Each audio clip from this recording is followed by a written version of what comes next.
الله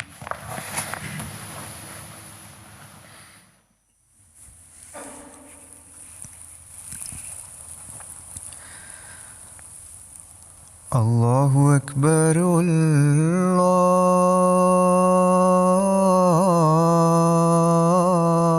الله أكبر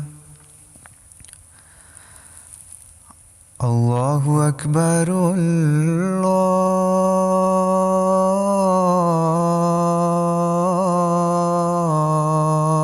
الله أكبر أشهد أن لا إله إلا الله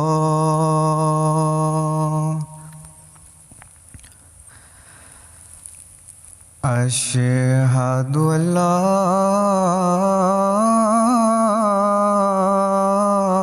إله إلا الله أشهد أن محمدًا رسول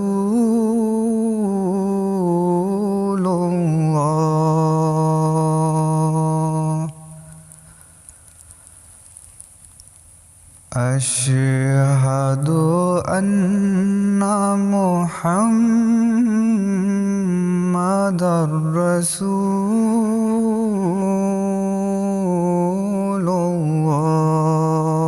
الله حي على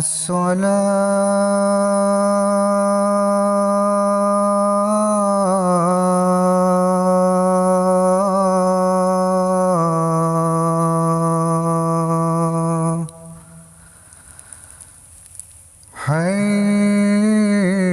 حي على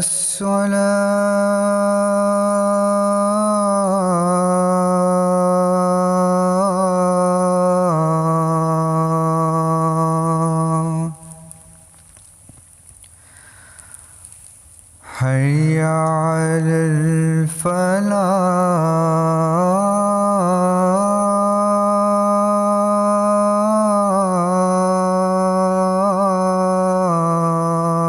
الفلاح حي على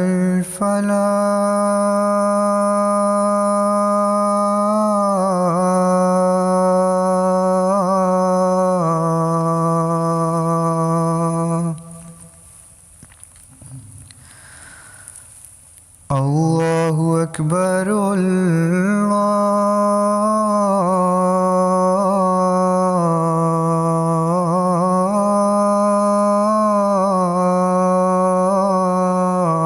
الله أكبر لا إله إلا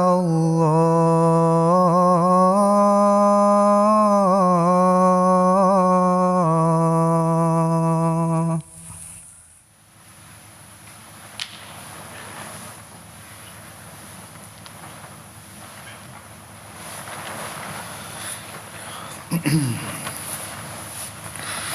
السلام علیکم ورحمۃ اللہ.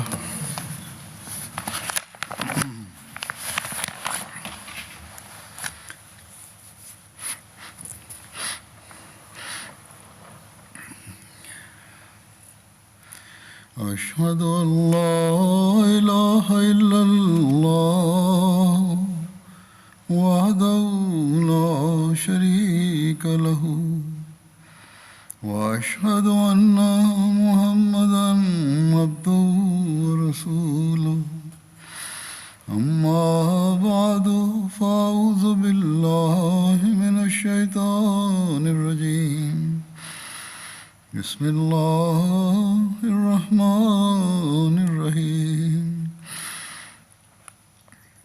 الحمد لله رب العالمين الرحمن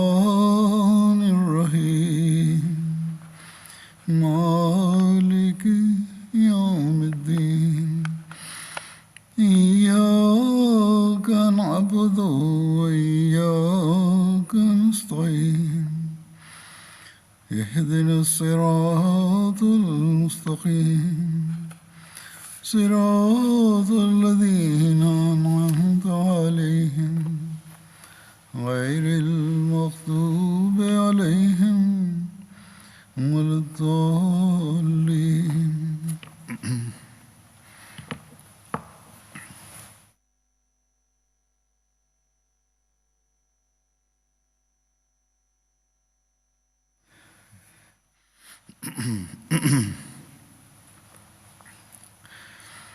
گزشتہ خطبے میں حضرت عثمان رضی اللہ عنہ کی شہادت اور باغیوں کا ذکر ہوا تھا، اور اس بارے میں کیا حضرت علی کی کوششیں تھیں، یا اب جو آگے حضرت علی کے واقعات آئیں گے اس بارے میں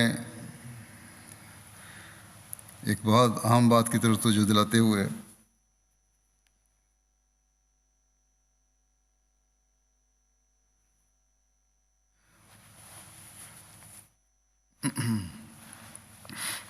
حضرت مسلم موعود رضی اللہ عنہ فرماتے ہیں کہ چونکہ تم لوگ بھی صحابہ کے مشابہ ہو، اس لیے میں چاہتا ہوں کہ تاریخ سے بیان کروں کہ کس طرح مسلمان تباہ ہوئے اور کون سے اسباب ان کی ہلاکت کا باعث بنے. بس تم ہوشیار ہو جاؤ، اور جو لوگ تم میں نئے آئیں ان کے لیے تعلیم کا بندوبست کرو، یعنی تربیت صحیح ہونی چاہیے، ان کی تعلیم ہونی چاہیے دینی. حضرت عثمان کے وقت جو فتنہ اٹھا تھا وہ صحابہ سے نہیں اٹھا تھا. جو لوگ یہ کہتے ہیں کہ صحابہ نے اٹھایا تھا ان کو دھوکہ لگا ہے. اس میں شک نہیں کہ حضرت علی کے مقابلے میں بہت سے صحابہ تھے اور معاویہ کے مقابلے میں بھی، لیکن میں کہتا ہوں کہ اس فتنہ کے بانی صحابہ نہیں تھے، بلکہ وہی لوگ تھے جو بعد میں آئے اور جنہیں حضرت صلی اللہ علیہ وسلم کی صحبت نصیب نہ ہوئی اور آپ کے پاس نہ بیٹھے. بس میں آپ لوگوں کو اس طرح متوجہ کرتا ہوں اور فتنہ سے بچنے کا یہ طریقہ بتاتا ہوں کہ کثرت سے آپ قادیان میں تھے کہ کثرت سے قادیان آؤ اور بار بار آؤ تاکہ تمہارے ایمان تازہ رہیں اور تمہاری خشیت اللہ بڑھتی رہے، یعنی تمہارا مرکز سے تعلق بھی رہے اور خلافت سے تعلق بھی رہے. یہ رہے گا تو صحیح تربیت بھی رہے گی. آج کل اللہ تعالیٰ نے ہمیں MTA کی صورت مہیا فرمائی ہے. خطبات ساری دنیا میں سنے جاتے ہیں، دکھائے جاتے ہیں، سنائے جاتے ہیں، اور پروگرام دکھائے جاتے ہیں، سنائے جاتے ہیں. اس لیے تربیت کے لیے بہت ضروری ہے کہ علاوہ اس کے کہ خود بھی مطالعہ کریں حضرت مسیح علیہ السلام کی کتب کا، MTA کے ساتھ بھی تعلق رکھیں، اور خاص طور پر جمعے کے خطبات جو ہیں وہ ضرور MTA کے ذریعے سنا کریں، اس سے تعلق قائم رہے اور بہتر ہوتا رہے اور بڑھتا رہے. جنگ جمل کا واقعہ کے بارے میں روایت میں آتا ہے کہ جنگ جمل حضرت علی حضرت عائشہ کے درمیان 36 ہجری میں ہوئی تھی.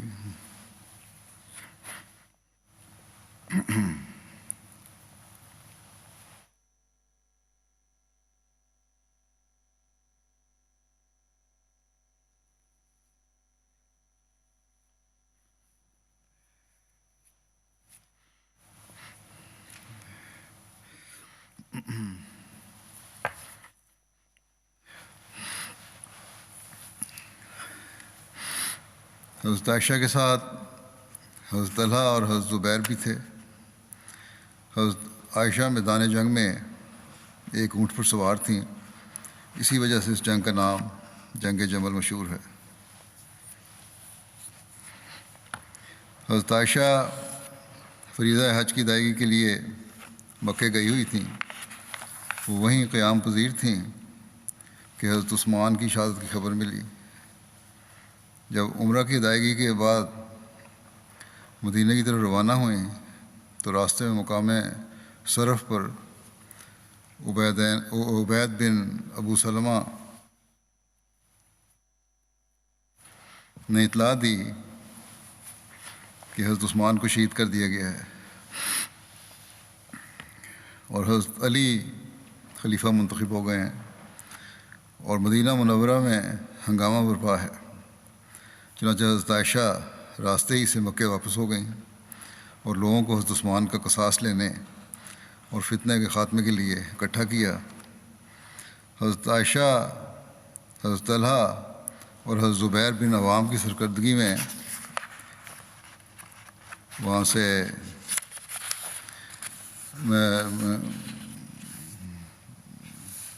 ان کی سرکردگی میں بہت سے لوگ جمع ہو گئے اور یہ قافلہ وہاں سے بصرے کی طرف روانہ ہوا۔ حضرت علی نے بھی بصرے کا رخ کیا، یہ دیکھ کر کہ یہ قافلہ تو جا رہا ہے۔ بصرہ پہنچ کر حضرت عائشہ نے اہل شہر کو اپنے ساتھ شامل ہونے کی دعوت دی۔ اہل شہر کی ایک بڑی تعداد حضرت عائشہ کے ساتھ شامل ہو گئی، لیکن ایک جماعت نے حضرت علی کے مقرر کردہ بصرے کے عامل عثمان بن حنیف کے ہاتھ پر بیعت کر لی۔ اس دوران دونوں جماعتوں میں جھڑپیں بھی ہوئیں۔ حضرت علی نے حضرت عائشہ کے لشکر کے قریب پڑاؤ کیا، یہ بھی پہنچ گیا حضرت علی کا لشکر، انہوں نے قریب پڑاؤ کیا۔ دونوں طرف سے مصالحت کی طرح ڈالی گئی، کوشش کی گئی اور مذاکرات کام بھی ہو گئے، مگر عین رات کے وقت وہ گروہ جو حضرت عثمان کے قتل میں شریک تھا، اس کا ایک حصہ حضرت علی کے لشکر میں بھی شامل تھا، اس نے حضرت عائشہ کے لشکر پر حملہ کر دیا، جس سے جنگ کا آغاز ہو گیا۔ حضرت عائشہ اونٹ پر سوار تھی، جان نثار یکے بعد دیگرے اونٹ کی مہار پکڑتے اور شہید ہوتے جاتے تھے۔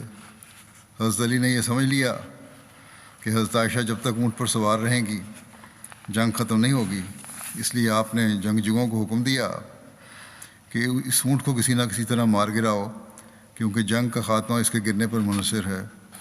اس پر ایک شخص نے آگے بڑھ کر اونٹ کے پاؤں میں تلوار ماری اور وہ بلبلا کر بیٹھ گیا۔ حضرت علی کی فوج نے اونٹ کو چاروں طرف سے گھیر لیا۔ حضرت عائشہ کا اونٹ گر جانے پر اہل جمل منتشر ہو گئے۔ اس کے بعد حضرت علی نے اعلان کرا دیا کہ ہتھیار ڈالنے یا گھر کا دروازہ بند کرنے والا امن و امان میں ہے، کسی کا تعاقب نہ کیا جائے، کسی کے مال کو مال غنیمت سمجھ کر اس پر دست درازی نہ کی جائے۔ حضرت علی کی فوج نے اس حکم کی تعمیل کی۔ حضرت زبیر بن عوام اور حضرت طلحہ اسی جنگ میں شہید ہوئے۔ یہ ابن اسیر کی تاریخ سے لیا گیا حصہ، خلاصہ اس کا۔ حضرت خلیفۃ المسیح ثانی رضی اللہ عنہ فرماتے ہیں کہ اس بارے میں کہ انہی لوگوں کی ایک جماعت نے جو حضرت عثمان کے قتل میں شریک تھے، حضرت عائشہ کو اس بات پر آمادہ کر لیا کہ آپ حضرت عثمان کے خون کا بدلہ لینے کے لیے جہاد کا اعلان کر دیں۔ چنانچہ انہوں نے اس بات کا اعلان کیا اور صحابہ کو اپنی مدد کے لیے بلایا۔ حضرت طلحہ اور حضرت زبیر بھی ان کے ساتھ شامل ہو گئے اور اس کے نتیجے میں حضرت علی اور حضرت عائشہ، حضرت طلحہ اور حضرت زبیر کے لشکر میں جنگ ہوئی۔ یعنی حضرت طلحہ اور حضرت زبیر تو حضرت عائشہ کے لشکر میں تھے، جو مین لشکر تھا حضرت علی کا اور حضرت عائشہ کا، ان کی جنگ ہوئی جسے جنگ جمل کہا جاتا ہے۔ اس جنگ کے شروع میں ہی حضرت زبیر حضرت علی کی زبان سے رسول کریم صلی اللہ علیہ وسلم کی پیشگوئی سن کر علیحدہ ہو گئے اور انہوں نے قسم کھائی کہ وہ حضرت علی سے جنگ نہیں کریں گے، اور اس بات کا اقرار کیا کہ اپنے اجتہاد میں انہوں نے غلطی کی۔ دوسری طرف حضرت طلحہ نے بھی اپنی وفات سے پہلے حضرت علی کی بیعت کا اقرار کر لیا تھا، اس سے پہلے بھی اس کا ذکر ہو چکا ہے گزشتہ خطبے میں، کیونکہ روایات میں آتا ہے کہ وہ زخموں کی شدت سے تڑپ رہے تھے کہ ایک شخص ان کے پاس سے گزرا۔ انہوں نے پوچھا تم کس گروہ میں سے ہو؟ اس نے کہا حضرت علی کے گروہ میں سے۔ اس پر انہوں نے اپنا ہاتھ اس کے ہاتھ میں دے کر کہا کہ تیرا ہاتھ علی کا ہاتھ ہے اور میں تیرے ہاتھ پر حضرت علی کی دوبارہ بیعت کرتا ہوں۔ غرض باقی صحابہ کے اختلاف کا تو جنگ جمل کے وقت ہی فیصلہ ہو گیا، مگر حضرت معاویہ کا اختلاف باقی رہا یہاں تک کہ جنگ صفین ہوئی۔ ثانی مزید فرماتے ہیں کہ حضرت عثمان کے قاتلوں کے گروہ مختلف جہات میں پھیل گئے تھے اور اپنے آپ کو الزام سے بچانے کے لیے دوسروں پر الزام لگاتے تھے۔ جب ان کو معلوم ہوا کہ حضرت علی نے مسلمانوں سے بیعت لے لی ہے تو ان کو آپ پر الزام لگانے کا عمدہ موقع مل گیا، اور یہ بات درست بھی تھی کہ آپ کے ارد گرد حضرت عثمان کے قاتلوں میں سے کچھ لوگ جمع ہو گئے تھے، اس لیے ان کو الزام لگانے کا عمدہ موقع حاصل تھا۔ چنانچہ ان میں سے جو جماعت مکے کی طرف گئی تھی اس نے حضرت عائشہ کو اس بات پر آمادہ کر لیا کہ وہ حضرت عثمان کے خون کا بدلہ لینے کے لیے جہاد کا اعلان کریں۔ چنانچہ انہوں نے اس بات کا اعلان کیا اور صحابہ کو اپنی مدد کے لیے طلب کیا۔ حضرت طلحہ اور زبیر نے حضرت علی کی بیعت اس شرط پر کر لی تھی کہ وہ حضرت عثمان کے قاتلوں سے جلد بدلہ لیں گے۔ انہوں نے جلدی کے جو معنی سمجھے تھے وہ حضرت علی کے نزدیک خلاف مصلحت تھی۔ ان کا خیال تھا، حضرت علی کا خیال تھا کہ تمام صوبوں کا انتظام ہو جائے پھر قاتلوں کو سزا دینے کی طرف توجہ کی جائے، کیونکہ اول مقدم اسلام کی حفاظت ہے۔ قاتلوں کے معاملے میں دیر ہونے سے کوئی حرج نہیں ہوتا۔ اسی طرح قاتلوں کے تعین میں بھی اختلاف تھا۔ جو لوگ نہایت افسردہ شکل بنا کر سب سے پہلے حضرت علی کے پاس پہنچ گئے اور اسلام میں تفرقہ ہو جانے کا اندیشہ ظاہر کرتے تھے، ان کی نسبت حضرت علی کو بالطبع شبہ نہ ہوتا تھا کہ یہ لوگ فساد کے بانی ہیں۔ دوسری طرف دوسرے لوگ ان پر شبہ کرتے تھے۔ حضرت علی کو ان پر شبہ نہیں تھا، لیکن باقی کچھ لوگوں کو شبہ تھا۔ اس اختلاف کی وجہ سے طلحہ اور زبیر نے یہ سمجھا کہ حضرت علی اپنے عہد سے پھرتے ہیں، چونکہ انہوں نے ایک شرط پر بیعت کی تھی اور وہ شرط ان کے خیال میں حضرت علی نے پوری نہ کی تھی، اس لیے وہ شرعاً اپنے آپ کو بیعت سے آزاد خیال کرتے تھے۔ جب حضرت عائشہ کا اعلان ان کو پہنچا تو وہ بھی ان کے ساتھ جا ملے اور سب مل کر بصرہ کی طرف چلے گئے۔ بصرے میں گورنر نے لوگوں کو آپ کے ساتھ ملنے سے باز رکھا، لیکن جب لوگوں کو معلوم ہوا کہ طلحہ اور زبیر نے صرف اکراہ سے، مجبوری سے اور ایک شرط سے مقید کر کے حضرت علی کی بیعت کی ہے، تو اکثر لوگ آپ کے ساتھ شامل ہو گئے۔ جب حضرت علی کو اس لشکر کا علم ہوا تو آپ نے بھی ایک لشکر تیار کیا اور بصرہ کی طرف روانہ ہوئے۔ بصرہ پہنچ کر آپ نے ایک آدمی کو حضرت عائشہ اور طلحہ اور زبیر کی طرف بھیجا۔ وہ آدمی پہلے حضرت عائشہ کی خدمت میں حاضر ہوا اور دریافت کیا کہ آپ کا ارادہ کیا ہے۔ انہوں نے جواب دیا کہ ہمارا ارادہ صرف اصلاح ہے۔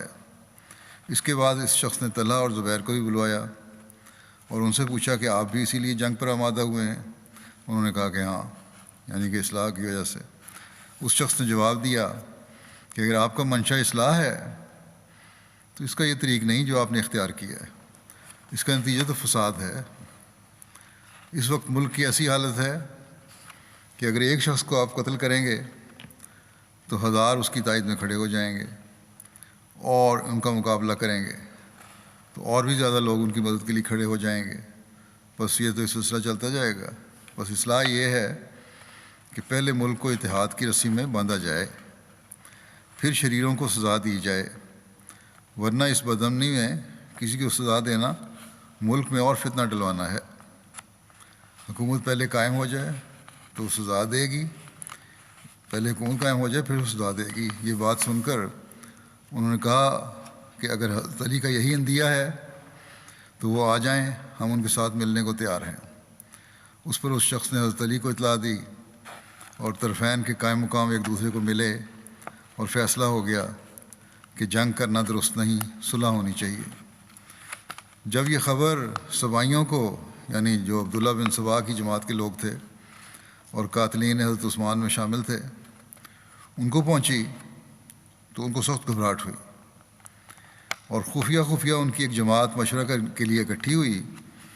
انہوں نے مشورے کے بعد فیصلہ کیا کہ مسلمانوں میں صلح ہو جانی ہمارے لیے سخت مضر ہوگی، کیونکہ اسی وقت تک ہم حضرت عثمان کے قتل کی سزا سے بچ سکتے ہیں جب تک کہ مسلمان آپس میں لڑتے رہیں۔ اگر صلح ہو گئی اور امن ہو گیا تو ہمارا ٹھکانہ نہیں، کہیں بھی ہمارا ٹھکانہ نہیں ہوگا۔ اس لیے جس طرح ہو صلح نہ ہونے دو۔ اتنے میں حضرت علی بھی پہنچ گئے، اور آپ کے پہنچنے کے دوسرے دن آپ کی، یعنی اس علاقے میں، اور آپ کی اور حضرت زبیر کی ملاقات ہوئی۔ وقت ملاقات حضرت علی نے فرمایا کہ آپ نے میرے لڑنے کے لیے تو لشکر تیار کیا ہے، مگر کیا خدا کے حضور میں پیش کرنے کے لیے کوئی عذر بھی تیار کیا ہے؟ آپ لوگ کیوں اپنے ہاتھوں سے اس اسلام کی تباہ کرنے کے درپے ہوئے ہیں جس کی خدمت سخت جانکاہیوں سے کی تھی؟ کیا میں آپ لوگوں کا بھائی نہیں؟ پھر کیا وجہ ہے کہ پہلے تو ایک دوسرے کا خون حرام سمجھا جاتا تھا، لیکن اب حلال ہو گیا؟ اگر کوئی نئی بات پیدا ہوئی ہوتی تو بھی بات تھی، لیکن اب جب کوئی نئی بات پیدا ہی نہیں ہوئی تو پھر یہ مقابلہ کیوں ہے؟ اس پر حضرت طلحہ نے کہا کہ وہ بھی حضرت زبیر کے ساتھ تھے کہ آپ نے حضرت عثمان کے قتل پر لوگوں کو اکسایا ہے۔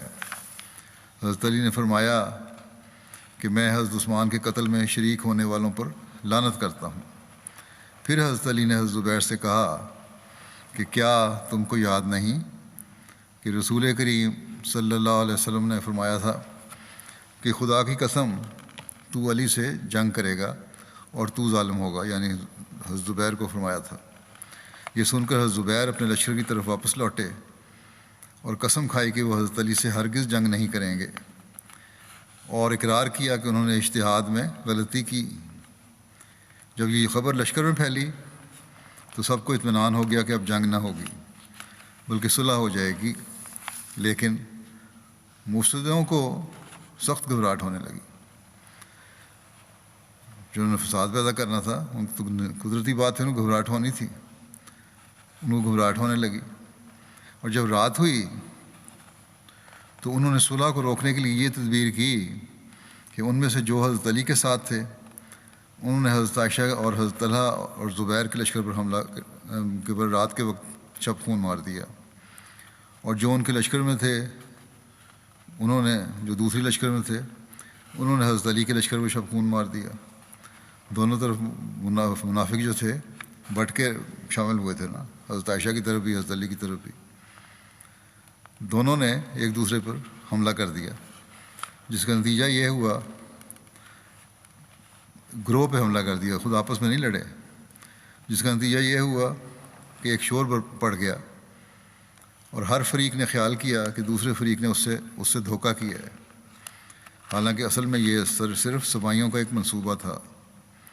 جب جنگ شروع ہو گئی تو حضرت علی نے آواز دی کہ کوئی شخص حضرت عائشہ کو اطلاع دے، شاید ان کے ذریعے سے اللہ تعالیٰ اس فتنے کو دور کر دے۔ چنانچہ حضرت عائشہ کا اونٹ آگے کیا گیا، لیکن نتیجہ اور بھی خطرناک نکلا۔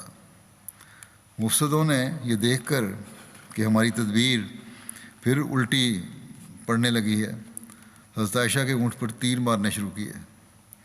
حضرت عائشہ نے زور زور سے پکارنا شروع کیا کہ اے لوگو، جنگ کو ترک کرو اور خدا اور یوم حساب کو یاد کرو، لیکن مفسد باز نہ آئے اور برابر آپ کے اونٹ پر تیر مارتے چلے گئے۔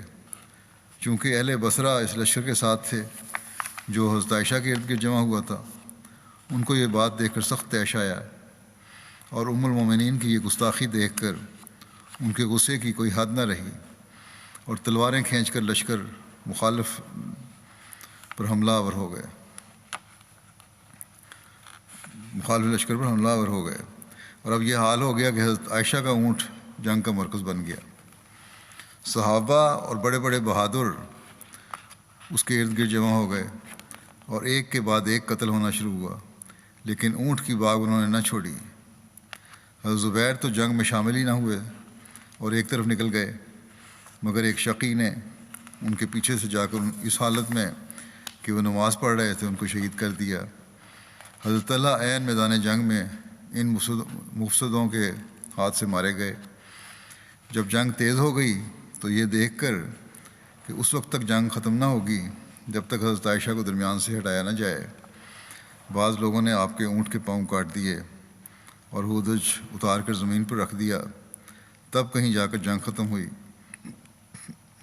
اس واقعے کو دیکھ کر حضرت علی کا چہرہ ہمارے رنج کے سرخ ہو گیا، لیکن یہ جو کچھ ہوا اس سے چارہ بھی نہ تھا۔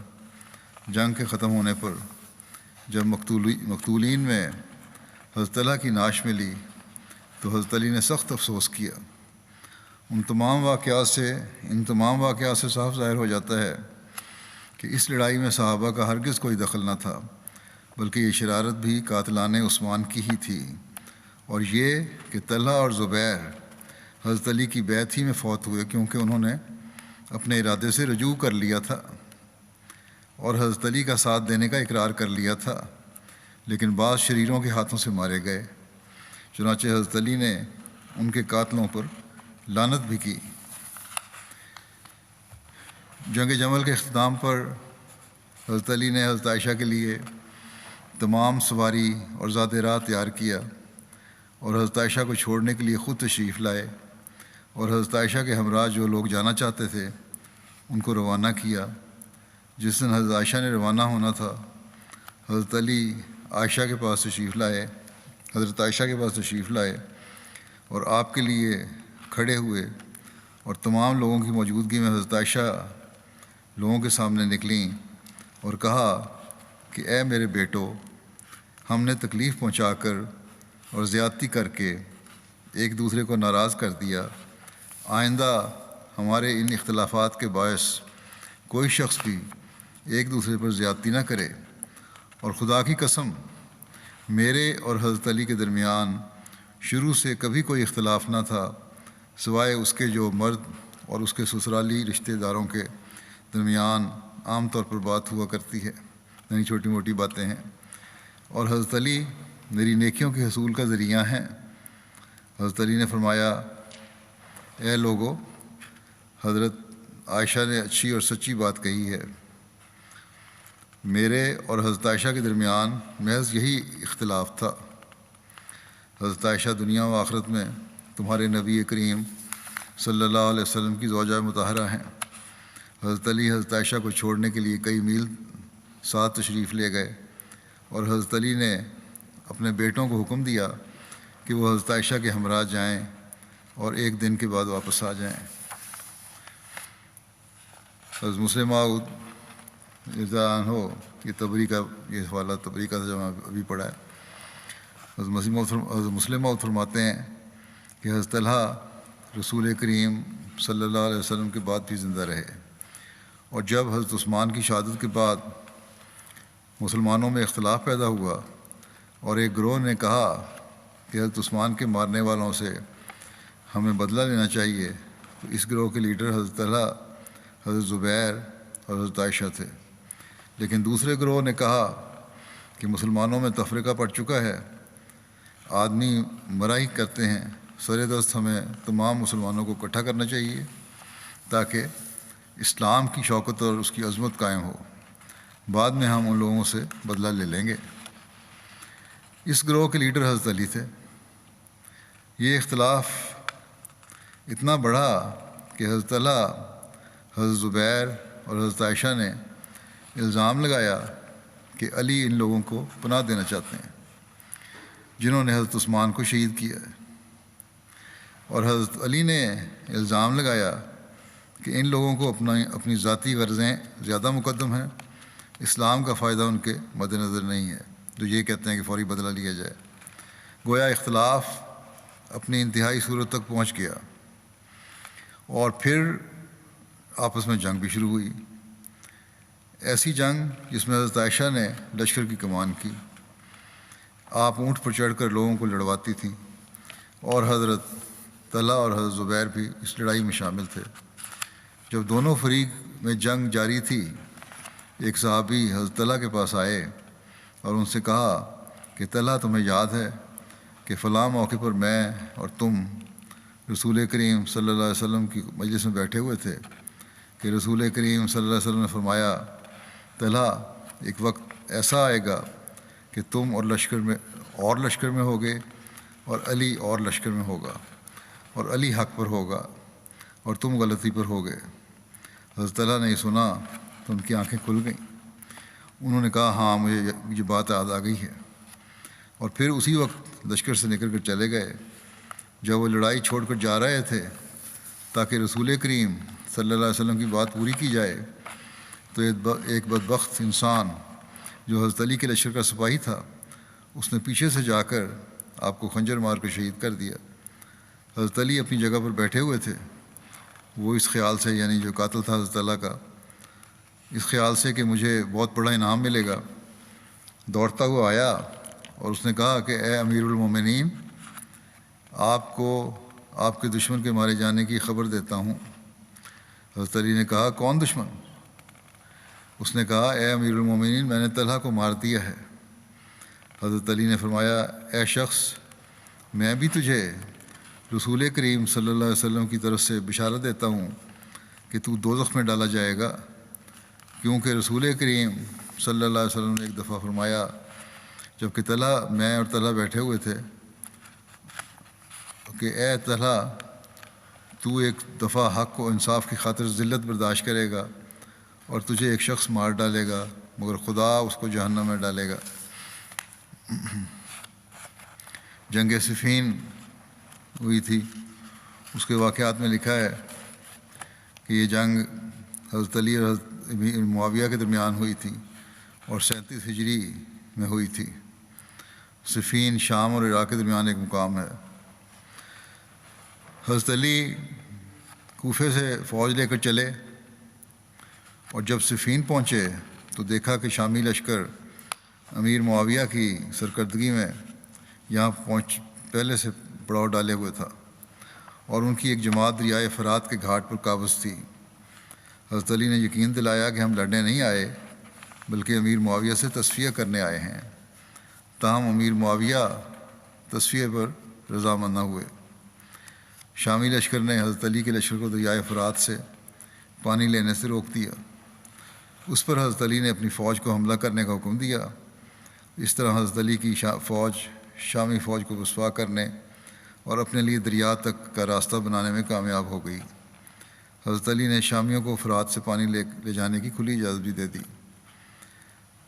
شامیوں نے تو حضرت علی کو منع کیا تھا، پانی لینے سے روک دیا تھا، لیکن آپ نے جب قبضہ کر لیا دریا پہ تو آپ نے ان کو پانی لینے سے نہیں روکا بلکہ اجازت دی۔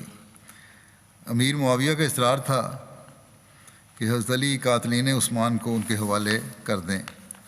ایک دفعہ جب لڑائی چھڑ جانے کا خطرہ پیدا ہوا تو دونوں طرف کے صلح پسندوں نے روک تھام کروا دی۔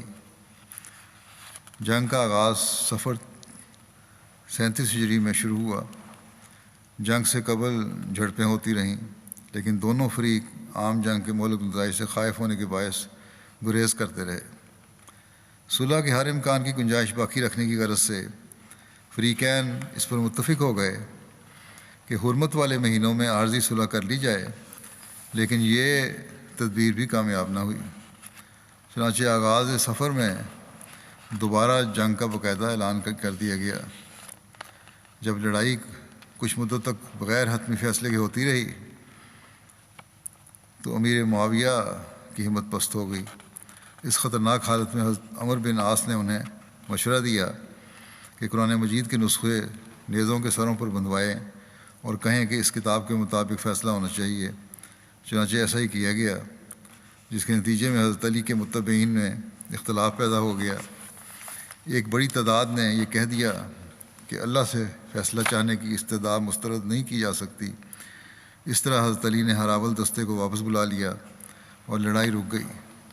حضرت علی کی فوج کی اکثریت نے امیر معاویہ کی تجویز مان لی کہ دونوں فریق ایک حکم کا انتخاب کریں اور یہ دونوں حکم مل کر قرآن مجید کے ارشاد کے مطابق کسی فیصلے پر پہنچ جائیں۔ کتب تاریخ میں اس واقعے کو تحکیم کہا جاتا ہے۔ بہرحال شامیوں نے حضرت عمر بن عاص کو انتخاب کیا اور حضرت علی نے حضرت ابو موسیٰ اشعری کو نامزد کیا، اور اقرار نامے پر دستخط کے بعد فوجیں منتشر ہو گئیں۔ یہ ابن اسیر کی تاریخ میں کا حوالہ یہ۔ حضرت خلیفہ ثانی نے اس بارے میں اس طرح تعریف فرمایا ہے، بیان فرمایا ہے کہ اس جنگ میں حضرت معاویہ کے ساتھیوں نے یہ ہوشیاری کی کہ نیزوں پر قرآن اٹھا دیے اور کہا کہ جو کچھ قرآن فیصلہ کرے وہ ہمیں منظور ہے، اور اس غرض کے لیے حکم مقرر ہونے چاہیے۔ اس پر وہی مفسد جو حضرت عثمان کے قتل کی سازش میں شامل تھے اور جو آپ کی شہادت کے مان بعد اپنے بچاؤ کے لیے حضرت علی کے ساتھ شامل ہو گئے، انہوں نے حضرت علی پر زور دینا شروع کر دیا کہ یہ بالکل درست کہتے ہیں، آپ فیصلہ کے لیے حکم مقرر کر دیں۔ حضرت علی نے بتیرا انکار کیا، مگر انہوں نے اور کچھ ان کمزور طبع لوگوں نے جو ان کے اس دھوکے میں آ گئے تھے حضرت علی کو اس بات پر مجبور کیا کہ آپ حکم مقرر کریں۔ چنانچہ معاویہ کی طرف سے حضرت عمر بن عاص اور حضرت علی کی طرف سے حضرت ابو موسیٰ اشعری حکم مقرر ہوئے۔ یہ تحکیم دراصل قتل عثمان کے واقعے میں تھی، اور شرط یہ تھی کہ قرآن کریم کے مطابق فیصلہ ہوگا۔ یہ تھا کہ جو حضرت عثمان کا قتل ہے اس واقعہ کی بارے میں فیصلہ ہوگا، اور یہ حکم اس لیے مقرر کیے گئے تھے، اور یہ تھا کہ قرآن کریم کے مطابق جو بھی قاتل ہیں ان کو سزا دینے کے لیے، ان کو پکڑنے کے لیے فیصلہ ہوگا۔ مگر عمر بن عاص اور ابو موسیٰ اشعری دونوں نے مشورہ کر کے یہ فیصلہ کیا کہ بہتر ہوگا کہ پہلے ہم دونوں حضرت علی اور حضرت معاویہ کو ان کی امارت سے معزول کر دیں۔ تحکیم تو اس لیے تھی، یہ فیصلہ اس لیے مقرر کیا گیا تھا، حکم مقرر کیے گئے تھے کہ حضرت عثمان کے قتل کے بارے میں فیصلہ کریں، لیکن یہاں دونوں حکمین جو مقرر کیے گئے تھے انہوں نے یہ ایک فیصلہ کر دیا کہ دونوں کو پہلے معزول کیا جائے، پھر بعد میں بات ہوگی، کیونکہ تمام مسلمان انہی دونوں کی وجہ سے مصیبت میں مبتلا ہو رہے ہیں، یہ ان دونوں کا خیال تھا۔ اور پھر آزادانہ رنگ میں مسلمانوں کو کوئی فیصلہ کرنے دیں تاکہ وہ جسے چاہیں خلیفہ بنا لیں، حالانکہ وہ اس کام کے لیے مقرر ہی نہیں ہوئے تھے۔ یہ تو بات ہی غلط تھی جس کے بارے میں ان حکمین نے سوچنا شروع کر دیا تھا، کیونکہ وہ اس کام کے لیے مقرر نہیں کیے گئے تھے۔ مگر بہرحال ان دونوں نے اس فیصلے کا اعلان کرنے کے لیے ایک جلسہ عام منعقد کیا، اور حضرت عمر بن عاص نے حضرت ابو موسیٰ اشعری سے کہا کہ پہلے آپ اپنے فیصلے کا اعلان کر دیں، بعد میں اعلان کر دوں گا۔ چنانچہ حضرت ابو موسیٰ نے اعلان کر دیا کہ وہ حضرت علی کو خلافت سے معزول کرتے ہیں۔ اس کے بعد حضرت عمر بن عاص کھڑے ہوئے اور انہوں نے کہا کہ ابو موسیٰ نے حضرت علی کو معزول کر دیا ہے، اور میں بھی ان کی اس بات سے متفق ہوں، اور حضرت علی کو خلافت سے معزول کرتا ہوں، لیکن معاویہ کو میں معزول نہیں کرتا، بلکہ اس کے عہدہ امارت پر انہیں بحال رکھتا ہوں۔ حضرت عمر بن عاص خود بہت نیک آدمی تھے، لیکن اس وقت حضرت مسلم وہ لکھتے ہیں کہ میں اس بحث میں نہیں پڑھتا کہ انہوں نے یہ فیصلہ کیوں کیا تھا۔ وہاں اس وقت بہرحال وہ باوجود اس نیکی کے کسی طرح وہ لوگوں کی باتوں میں آ گئے یا کیا ہوا، یہ علیحدہ مضمون ہے، اس لیے اس بحث میں نہیں پڑھتا، لیکن بہرحال فیصلہ غلط تھا ان کا۔ اس فیصلہ پر حضرت معاویہ کے ساتھیوں نے تو یہ کہنا شروع کر دیا کہ جو لوگ حکم مقرر ہوئے تھے انہوں نے علی کے بجائے معاویہ کے حق میں فیصلہ دے دیا، اور یہ درست ہے۔ مگر حضرت علی نے اس فیصلے کو ماننے سے انکار کر دیا اور کہا کہ نہ حکم اس غرض کے لیے مقرر تھے اور نہ ان کا یہ فیصلہ کسی قرآنی حکم پر ہے۔ اس پر حضرت علی کے وہی منافق طبع ساتھی جنہوں نے حکم مقرر کرنے پر زور دیا تھا، یہ شور مچانے لگ گئے کہ حکم مقرر ہی کیوں کیے گئے تھے جبکہ دینی معاملات میں کوئی حکم ہو ہی نہیں سکتا؟ حضرت علی نے جواب دیا کہ اول تو یہ بات معاہدے میں شامل تھی کہ ان کا فیصلہ قرآن کے مطابق ہوگا جس کی انہوں نے تعمیل نہیں کی، یہ قرآن کے مطابق فیصلہ ہوا ہی نہیں۔ دوسرے، حکم تو خود تمہارے اصرار کی وجہ سے مقرر کیے گئے تھے یا مقرر کیا گیا تھا، اور اب تم ہی کہتے ہو کہ میں نے حکم کیوں مقرر کیا؟ انہوں نے کہا کہ ہم نے جھک مارا تھا اور ہم نے آپ سے جو کچھ کہا تھا وہ ہماری غلطی تھی، مگر سوال یہ ہے کہ آپ نے یہ بات کیوں مانی؟ اس کے تو یہ معنی ہیں، یہ جو باغی تھے، جو منافق تھے، اس کے تو یہ معنی ہیں کہ ہم بھی گناہ گار ہو گئے اور آپ بھی برابر ہو گئے دونوں، ہم نے بھی غلطی کا ارتکاب کیا اور آپ نے بھی کیا، اب ہم نے تو اپنی غلطی سے توبہ کر لی ہے، مناسب یہ ہے کہ آپ بھی توبہ کریں اور اس امر کا اقرار کریں کہ آپ نے جو کچھ کیا ہے ناجائز کیا ہے۔ اس سے ان کی غرض یہ تھی کہ اگر حضرت علی نے انکار کیا تو وہ یہ کہہ کر آپ کی بیعت سے الگ ہو جائیں گے کہ انہوں نے چونکہ خلاف اسلام فعل کیا ہے اس لیے ہم آپ کی بیعت میں نہیں رہ سکتے، اور اگر انہوں نے اپنی غلطی کا اعتراف کر لیا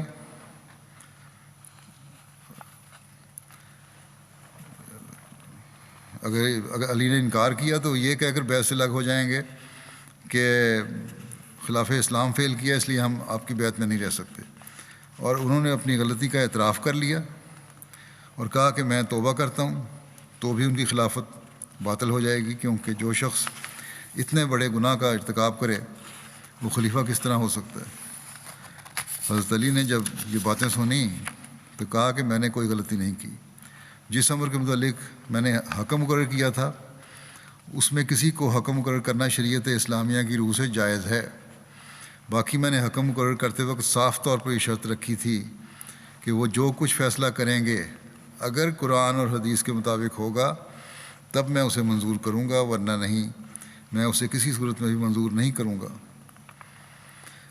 انہوں نے چونکہ اس شرط کو ملحوظ نہیں رکھا اور نہ جس غرض کے لیے انہیں مقرر کیا گیا تھا اس کے متعلق انہوں نے کوئی فیصلہ کیا ہے، اس لیے میرے لیے ان کا فیصلہ کوئی حجت نہیں، مگر انہوں نے حضرت علی کے اس عذر کو تسلیم نہ کیا اور بیعت سے علیحدہ ہو گئے اور خوارج کہلائے، اور انہوں نے یہ مذہب نکالا کہ واجب الاطاعت خلیفہ کوئی نہیں، کثرت مسلمین کے فیصلے کے مطابق عمل ہوا کرے گا، کیونکہ کسی ایک شخص کو امیر واجب الاطاعت ماننا لا حکم الا للہ کے خلاف ہے۔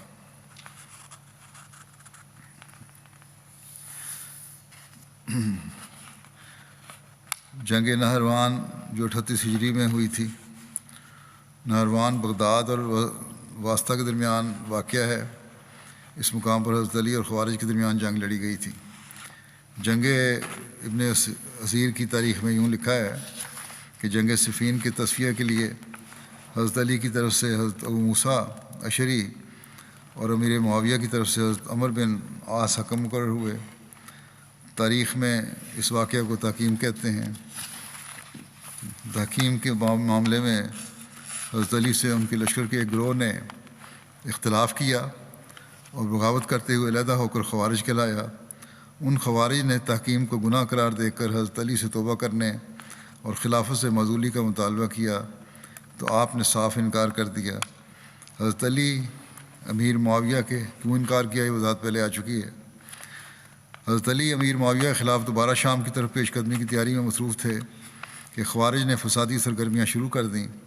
انہوں نے عبداللہ بن وہب کو اپنا امام بنایا اور کوفہ سے نہروان کی طرف چلے گئے۔ خوارج نے بصرے میں بھی اپنا جتھا جمع کیا جو بعد ازاں نہروان میں عبداللہ بن وہب کے لشکر سے جا ملا۔ رسول اللہ صلی اللہ علیہ وسلم نے کہ ایک صحابی عبداللہ بن خباب کو حضرت علی کی طرفداری پر قتل کر دیا اور ان کی حاملہ بیوی کا پیٹ چاک کر کے نہایت بے دردی سے اسے بھی قتل کر دیا، اور قبیلہ طے کی 3 عورتوں کو بھی قتل کر دیا۔ حضرت علی تک جب یہ حالات پہنچے تو آپ نے تحقیق کے لیے حارث بن مرہ کو بھیجا۔ جب وہ ان کے پاس گئے، سفیر کے طور پر بھیجا، تو خوارج نے انہیں بھی قتل کر دیا۔ یہ حالات دیکھ کر حضرت علی نے شام جانے کا ارادہ ترک کیا اور تقریباً 65,000 کا لشکر جو شام کے لیے تیار کیا تھا اسے لے کر خوارج کے مقابلے کے لیے نکلے۔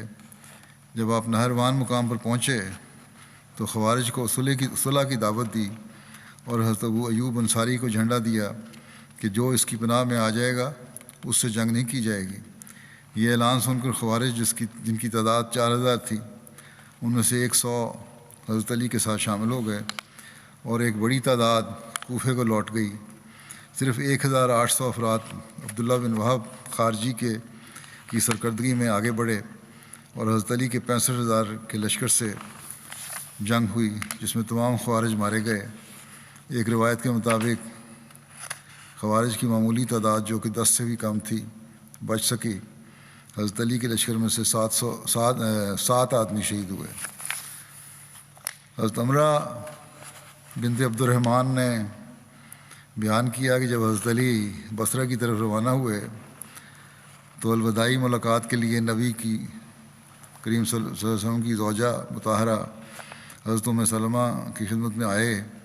انہوں نے فرمایا آپ اللہ تعالیٰ کے حفظ و امان میں جائیں، یعنی حضرت علی کو کہا کہ آپ اللہ تعالیٰ کے حفظ و امان میں جائیں، خدا کی قسم یقیناً آپ حق پر ہیں اور حق آپ کے ساتھ ہے۔ رسول اللہ صلی اللہ علیہ وسلم نے ہمیں گھروں میں ٹھہرنے کا حکم دیا ہے، اس لیے اگر اللہ اور اس کے رسول کی نافرمانی کا ڈر نہ ہوتا تو میں آپ کے ہمراہ چلتی، لیکن اللہ کی قسم تاہم میں اپنے بیٹے عمر کو آپ کے ساتھ روانہ کرتی ہوں، جو میرے نزدیک سب سے افضل ہے اور وہ مجھے میری جان سے بھی زیادہ عزیز ہے۔ ہمارا یہ ذکر ابھی چل رہا ہے، آئندہ بھی چلے گا انشاءاللہ اگلے ہفتے۔ آج بھی میں پاکستان اور الجزائر کے احمدیوں کی دعا کے لیے کہنا چاہتا ہوں۔ الجزائر کی تو ایک خوش خبر ہے کہ گزشتہ دو دنوں میں 2 مختلف عدالتوں نے جھوٹے الزام میں ملوث بہت سارے احمدیوں کو بری کیا ہے۔ اللہ تعالیٰ ان منصف مزاج ججوں کو جزا دے اور باقی انتظامیہ اور عدلیہ کو بھی انصاف سے کام لینے کی توفیق عطا فرمائے جو جھوٹے مقدمے احمدیوں پر قائم کر رہے ہیں۔ پاکستان کے بعض افسران اور منصف جو انصاف سے دور ہٹ رہے ہیں اور اپنے اختیارات کا ناجائز استعمال کر رہے ہیں، اللہ تعالیٰ انہیں بھی توفیق دے کہ اپنے دلوں کے بغض اور کینے کو نکال کر معاملے کو دیکھنے والے ہوں۔ جن لوگوں کی اصلاح اللہ تعالیٰ کے نزدیک مقدر نہیں، اللہ تعالیٰ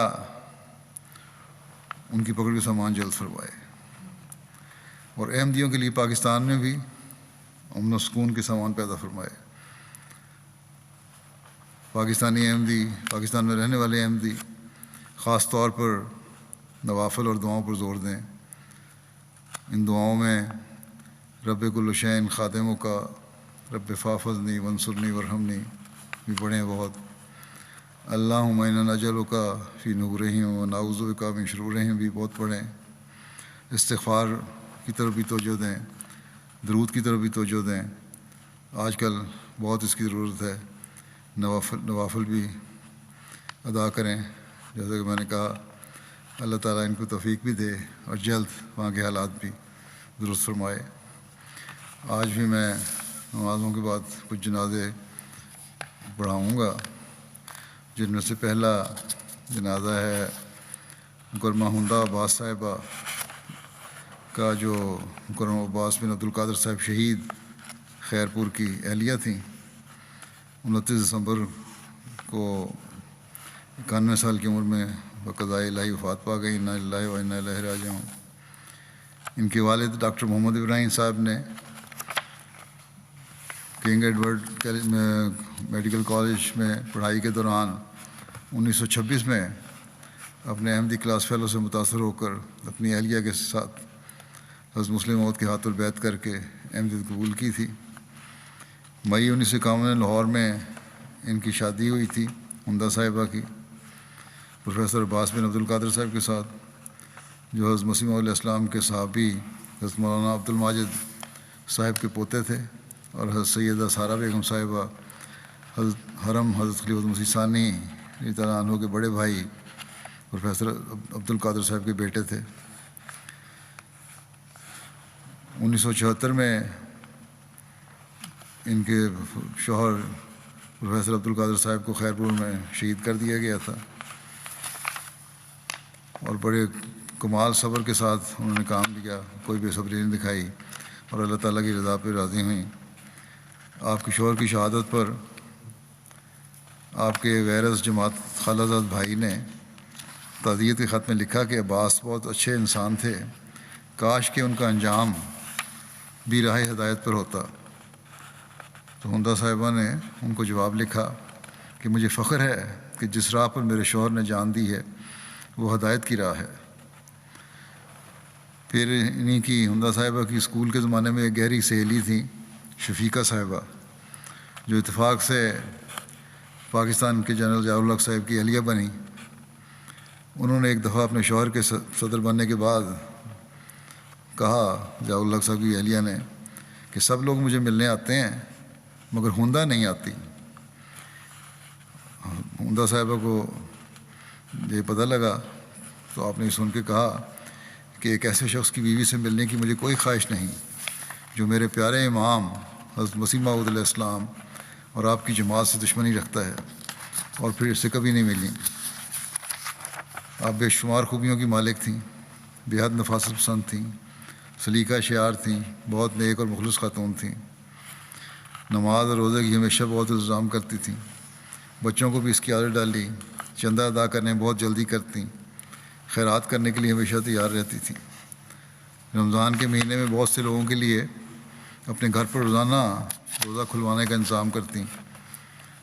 خلافت سے بے انتہا تعلق اور عشق اور محبت تھی، باقاعدہ خط لکھا کرتی تھیں اپنے ہاتھ سے مجھے۔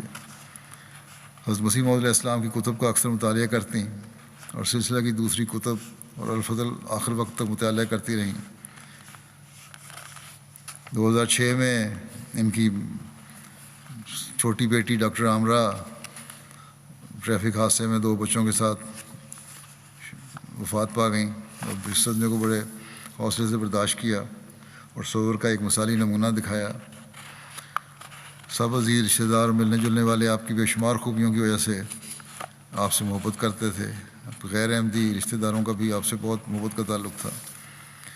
عثمان گان میں 3 بیٹیاں اور 2 بیٹے شامل ہیں جو کہ امریکہ، کینیڈا اور ناروے میں رہائش پذیر ہیں۔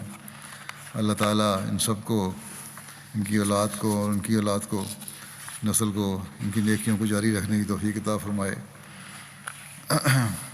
مرحومہ کے درجات بلند فرمائے۔ اگلا جنازہ ہے رضوان سید نعیمی صاحب عراق کا، جو 13 نومبر کو 70 سال کی عمر میں وفات پا گئے۔ انا للہ و انا الیہ راجعون۔ ان کے بیٹے مصطفیٰ نعیمی صاحب لکھتے ہیں کہ میرے والد صاحب نے رویا میں خود کو حضرت سید عبد القادر جیلانی صاحب کے پاس دیکھا، جنہوں نے والد صاحب کو اپنا جوتا عطا فرمایا۔ والد صاحب نے یہ کہتے ہوئے اسے لینے میں جھجک محسوس کی کہ میری کیا اوقات کہ میں سید عبد القادر جیلانی کا جوتا پہن سکوں، لیکن سید عبد القادر جیلانی نے اصرار کیا تو والد صاحب نے جوتا پہن لیا۔ اس کے بعد سید عبد القادر جیلانی نے ایک شخص اور اس کی جماعت کی طرف اشارہ کر کے والد صاحب کو ان میں شامل ہونے کا ارشاد فرمایا۔ اس کے بعد رضوان امینی صاحب کو خواب میں حضرت صلی اللہ علیہ وسلم کی زیارت بھی ہوئی۔ چند سال بعد MTA کے ذریعے ان کا جماعت سے تعارف ہوا تو رضوان صاحب نے کہا کہ انہیں جو خواب میں حضرت صلی اللہ علیہ وسلم کی زیارت ہوئی تھی، اس سے مراد آپ کے خادم صادق حضرت مسیح موعود علیہ السلام کی بعثت تھی، اور دوسری رویا میں جس شخص اور اس کی جماعت کی طرف شیخ عبد القادر جیلانی نے اشارہ کر کے ان میں شامل ہونے کا کہا تھا، اس سے مراد خلیفۃ المسیح اور ان کی جماعت ہے۔ چنانچہ انہوں نے 2012 میں بیعت کر لی۔ مرحوم بڑے نیک، صالح اور اپنے رشتہ داروں اور غریبوں کی مدد کرنے والے تھے۔ تبلیغ کا بہت شوق تھا۔ کمزور صحت اور لوگوں کی مخالفت کے باوجود اپنے علاقے میں احمدیت کی تبلیغ کرتے رہتے تھے۔ اپنے خاندان کو ہمیشہ نصیحت کرتے رہتے تھے کہ وہ بیعت کر کے جماعت میں شامل ہوں۔ ان کے بیٹے اور اہلیہ کے بھائی نے بھی اب بیعت کر لی ہے۔ اللہ تعالیٰ ان کو ثبات قدم عطا فرمائے اور مرحوم کی نیکیوں کو جاری رکھنے کی توفیق عطا فرمائے ان لوگوں کو. مرحوم کے درجات اللہ تعالیٰ بلند فرمائے. اگلا جنازہ ہے مکرم ملک علی محمد صاحب حج کا ضلع سرگودا کا، جو محمد افضل ظفر صاحب مربی سلسلہ کینیا کے والد تھے. 20 اگست کو 90 سال کی عمر میں بقضاء الہی وفات پا گئے. انا للہ و انا الیہ راجعون. 1976 میں آپ کو اسیر راہ مولا ہونے کی سعادت بھی حاصل ہوئی. سلسلے کے کارکنان، واقفین زندگی، مربیان اور معلمین کی بے حد عزت کیا کرتے تھے. مرحوم تہجد گزار، صوم و صلات کے پابند، بہت مہمان نواز تھے، غریب پرور تھے، صابر و شاکر تھے، صلہ رحمی سے کام لینے والے تھے، ایک نیک اور مخلص انسان تھے. قرآن کریم کی تلاوت باقاعدگی سے کرتے تھے اور آپ کو متعدد بچوں کو قرآن کریم پڑھانے کی بھی توفیق ملی. پسماندگان میں 3 بیٹے اور 11 پوتے پوتیاں شامل ہیں. ان کے مکرم محمد افضل ظفر صاحب مربی سلسلہ کینیا، جیسا کہ میں نے کہا، ان کے بیٹے تھے جو کہ میدان عمل میں تھے، وہاں کینیا میں تھے آج کل. اس وجہ سے جنازے میں اور تدفین کے میں شامل نہیں ہو سکے اپنے والد کی. اللہ تعالیٰ ان کو بھی صبر اور حوصلہ عطا فرمائے. مرحوم سے مغفرت رحم کا سلوک فرمائے، درجات بلند فرمائے. اگلا جنازہ ہے احسان احمد صاحب لاہور کا، جو شفقت محمود صاحب کے بیٹے تھے. 27 جولائی کو 35 سال کی عمر میں کرونا وائرس کی وجہ سے ان کی وفات ہوئی. انا للہ و انا الیہ راجعون. آپ حضرت مولوی نور الدین اجمل صاحب آف گولے کی ضلع گجرات صحابی حضرت مسیح علیہ السلام کے پوتے تھے اور ارشاد احمد صاحب گجرانوالہ کے نواسے تھے. گزشتہ 2 سال آپ کو حلقہ رچنا ٹاؤن لاہور میں بطور صدر جماعت خدمت کی توفیق ملی. اس کے علاوہ دہلی گیٹ عمارت میں بطور سیکرٹری نوآئین خدمت کی توفیق پائی. تبلیغ کا بے حد شوق تھا. خدا کے فضل سے آپ کو 8 افراد کو بیعت کروانے کی بھی سعادت حاصل ہوئی. پسماندگان میں اہلیہ کے علاوہ 2 بیٹے عزیزم حنان احمد مسرور عمر 6 سال اور عزیزم مبین احمد طاہر عمر 3 سال اور ایک بیٹی عزیزہ ساحرہ احمد 5 سال کے علاوہ والد، والدہ اور 3 بھائی اور 2 بہنیں شامل ہیں. اللہ تعالیٰ ان سب کو صبر و حوصلہ عطا فرمائے، ان بچوں کا خود کفیل ہو اور ان کو ان کی نیکیاں جاری رکھنے کی توفیق عطا فرمائے. مرحوم کے درجات بلند فرمائے. اگلا جنازہ ہے مکرم ریاض الدین شمس صاحب کا، جو مولانا جلال الدین صاحب شمس صاحب کے بیٹے تھے چھوٹے. 27 مئی کو وفات پا گئے. انا للہ و انا الیہ راجعون. مرحوم کے خاندان کا تعارف یہ ہے کہ حضرت مسیح علیہ السلام کے صحابہ حضرت میاں محمد صدیق صاحب کے پڑپوتے، حضرت میاں امام الدین صاحب شیخوانی کے پوتے، حضرت خواجہ عبید اللہ صاحب کے نواسے اور حضرت مولانا جلال الدین صاحب شمس کے بیٹے تھے. یہ تمام صحابہ تھے. مرحوم موسی تھے. پسماندگان میں 2 بیٹیاں اور ایک بیٹا شامل ہیں. اللہ تعالیٰ ان کو صبر اور حوصلہ عطا فرمائے. ان کے بچوں کو، ان کی اہلیہ پہلے فوت ہو گئی تھیں، اور مرحوم سے مغفرت رحم کا سلوک فرمائے، درجات بلند فرمائے. ان کے بھائی منیر الدین شمس صاحب کہتے ہیں کہ مرحوم بہت خوبیوں کے مالک تھے، نمازوں کے پابند تھے، بچوں کو ہمیشہ نماز کی تلقین کرتے تھے، خلافت سے بے حد محبت تھی. گھر میں ہمیشہ خلافت سے وابستہ رہنے کی باتیں ہوتی رہتی تھیں. یہاں بیماری کے دنوں میں بھی گزشتہ 2 سال ہوئے مجھے ملنے کے لیے آئے، اور باوجود بیماری کے بڑے صبر اور حوصلے سے اور خوش مزاجی سے باتیں کرتے رہے. فکر تھی تو اپنی بچیوں کی، اپنی کوئی فکر نہیں تھی. ان کے متعلق سبھی کا یہ تاثر ہے کہ ہمیشہ ہر حال میں مسکراتے رہنا اور ہر ایک کے ساتھ مل جل کر رہنا اور دکھ سکھ میں ساتھ دینا ان کی خوبیوں میں شامل تھا. اللہ تعالیٰ مرحوم سے مغفرت رحم کا سلوک فرماتا رہے اور درجات بلند فرمائے.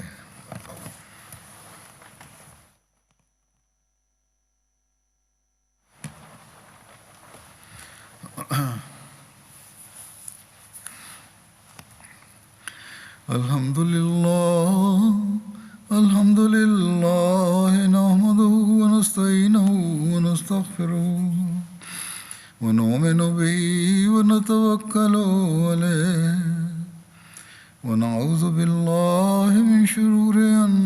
أنفسنا ومن سيئات أعمالنا من يهده الله فلا مضل له ومن يضلله فلا هادي له ونشهد أن لا إله إلا الله ونشهد أن محمدا عبده ورسوله